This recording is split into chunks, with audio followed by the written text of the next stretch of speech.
This is set number 7052, UFO Abduction. This is an Alien Conquest set from 2011. 211 pieces, 3 minifigures, and retails for $30. Now granted, yes, at the time, $30 is not the best price for this set, considering the 211 pieces. However, we do get 3 minifigures, all of which are somewhat unique. At least 2 of them are. And you also, have to consider the price range for this is pretty much right. I mean, considering some of the parts you get and the size of the set, it's kind of worth the $30 in comparison to some of the other sets that we get from the Alien Conquest line. Let's take a closer look at the set now, starting with our instructions. The instruction book, as well as the box, was incredibly large for this set. So you have to imagine this is even only how much the instructions are.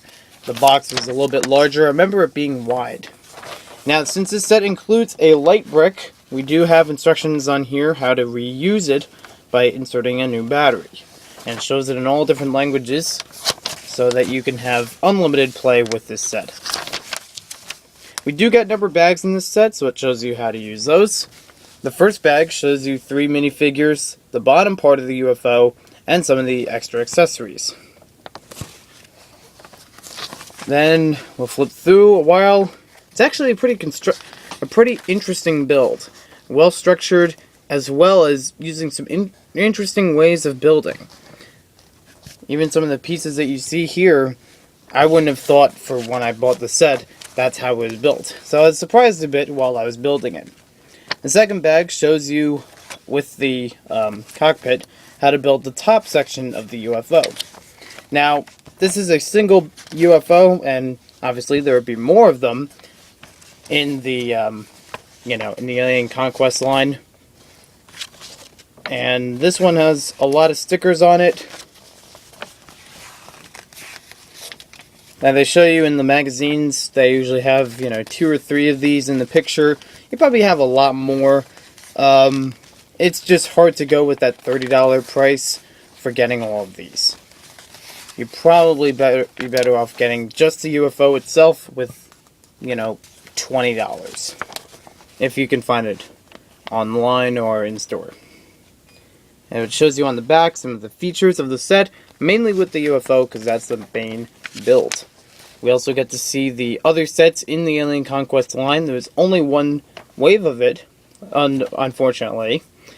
And it also shows you the checklist next to each number. We also have a link to Alien Conquest website. I don't think it's still on, but it might still be. It might have some videos you can see on there still and some games to play. And then also shows you again another picture with, like I said, they have one here, one there, one in the far back with the UFOs, Lego Club on the back, and of course the Win section. Win Lego products. So standard stuff. Interesting build, may I say. And let's take a closer look at the set now. Whether or not that stands up. Nope. Alright. So we're going to start off with our 3 minifigures. We'll take the third one out of here. And let's begin. First one we have is a farmer. This is one of, I think, 3, maybe 4 civilians that are in the Alien Conquest line. They're easy to implement into Lego City. And he also has a somewhat rare torso and head printing. Now the head does not have double-sided faces, but the torso does. You can see on the back, you can't use, he's only going to have the scared expression, which is something I don't like with this set. First off, because I think, it fits for the scene, it fits for the set, but it doesn't fit for anywhere else in Lego City. It's a nice head, too, so it should have a double-sided face. We do get a pitchfork with him, which is nice, because we get those sometimes in castle sets and some of the older Lego sets, so it's nice that it appears in this one. Now, I say his torso is unique, because it's only been available maybe twice in recent Lego sets.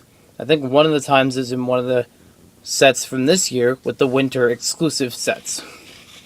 The next figure we have is an Alien Conquest, what's it called? Not Alien Conquest, ADU, Alien Defense Unit, that's right. This, I believe, is the general from it, although his uniform looks no different than anyone else's. He's got a light blue look on him, which is good for a minifigure because we don't see that color often. He's got some interesting torso printing, which definitely something I would think of for this kind of space unit, even though they're on Earth. So I don't know why they would need, so much armor. They also have the regular blaster gun, which has been used countless times in themes, modern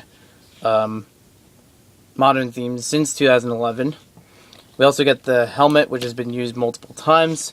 He also gets double-sided printing on his face. This one's more of a surprise expression, and the second one was more of like a serious expression. We also get that same face in the Winter Village Cottage, so you may remember that face as the grandpa from there. And double-sided printing, good for him. However, his mask is not showing all of the features on his face. You do have to take it off to see more of the features. And then we have the Alien Pilot, a very basic figure with a unique head mold. As we turn this around, you can see, you can even turn it and it fits right over the arm, because that's the unique molding for his head. It's more flat, a little bit wide, got some teeth on there, and he's got his brain exposed. So interesting, and this figure comes in a bunch of different sets. The General comes in 2. I think the Alien Pilot comes in 3 or 4. Probably 4, yeah. So there's a look at his torso. I like the arms because, again, we get that in a unique color. We don't get in other themes. We do get in other sets, though. He's got the nice retro alien feel to it. That's the one thing I like best about this theme. It has a retro feel. Like, your B-movie or your classic sci-fi movie feel for aliens invading. I don't like how he doesn't have back printing, because all the other figures do. And this one seems like it would have maybe something on the back. Some kind of continuation maybe from the front, if you don't have to redesign it too much. It should have something on the back.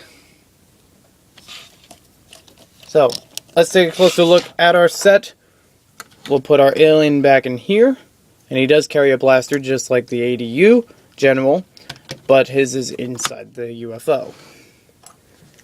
We get this small turret, which not much to build. You can probably build it from your own collection just by looking at it. And it has one flick-fire missile on it. It's a basic part. Then we have these 2 stickers used on these little barricades. So if you wanted to get this set multiple times, you'd have a couple different barricades and flick-fire missiles.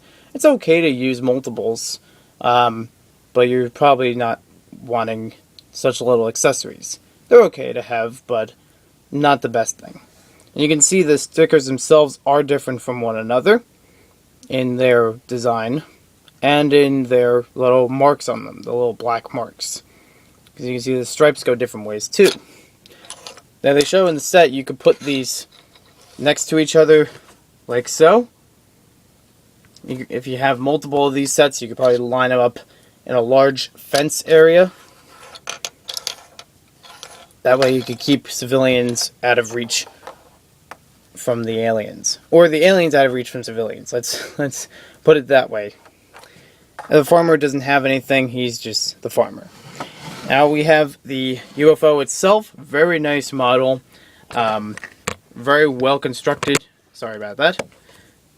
Very well constructed. I like all the pieces that are used on this, and like I said before, has a nice retro feel for an alien invasion. And I'm talking about before this theme was released, not at the time of its release. Because this is the kind of thing you would see in like older movies, maybe even at the boardwalk for those kinds of little arcade games. I can remember seeing something like that. And they had this kind of look to them and the kind of feel. You have a bunch of stickers on this set, mostly on every corner piece.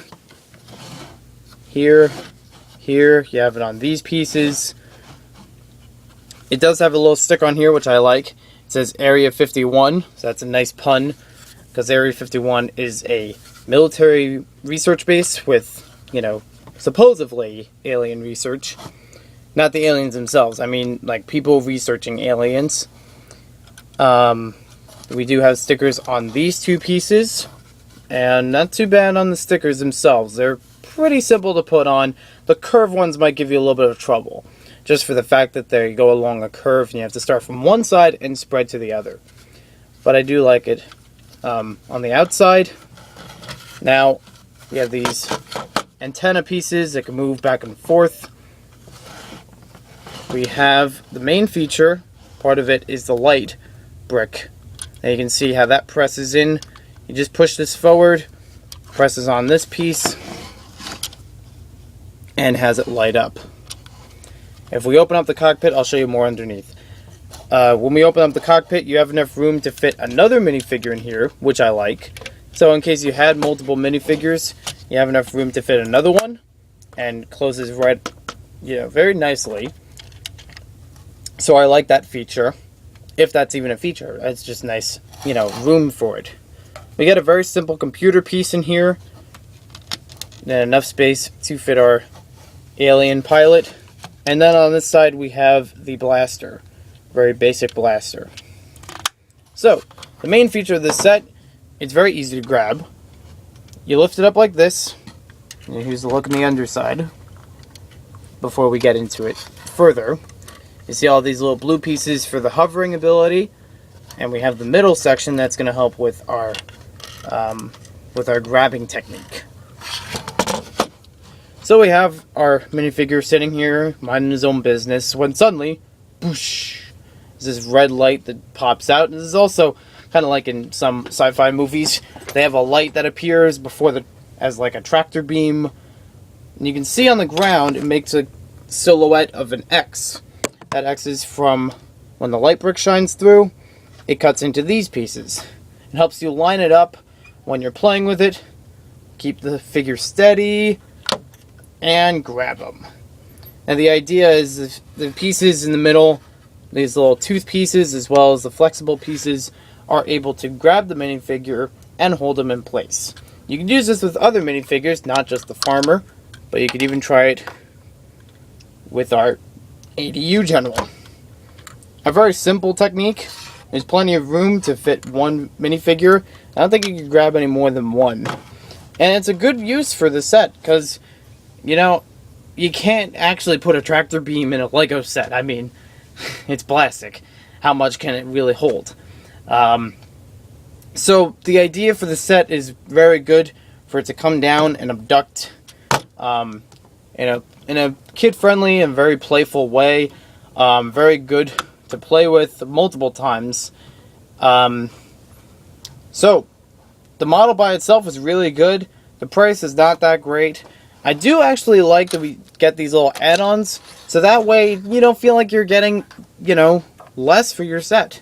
Granted, you don't have, 300 pieces, which is optimal for a $30 set, but it's still nice that you get these add-ons, so you have some play on the other side.